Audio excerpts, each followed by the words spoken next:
Ipakita natin ang pagkakaiba ng 37.5 grams bracelet at 26.25 grams bracelet. Ito ay 24K Korean gold na bibenta at nasasangla at lahat ng jewelry natin ay may authentication card. Ang ganda rin ng design nito, mga upat only, at ito ay for men and women. Ganitong itsura ng ating 37.5 grams bracelet at 26.25 grams bracelet pag suot. Meron din itong pang set na necklace mula sa minimum na 37.5 grams. Ipakita natin ang lapad ng 37.5 grams, ito ay nasa 7 mm. Ang lapad ng bawat bracelet ay pwedeng magbago depende sa haba ng ipapagawa mo.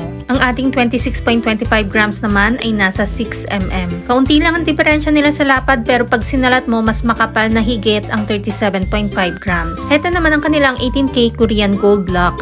Kung gusto mo mas makapal pa na bracelet compared dito, pwede tayo sa 56.25 grams and above. Ang lahat ng 24K Korean gold natin ay pwede sa cash, 2 gifts, or ilang months layaway, depende kung saan ka komportable.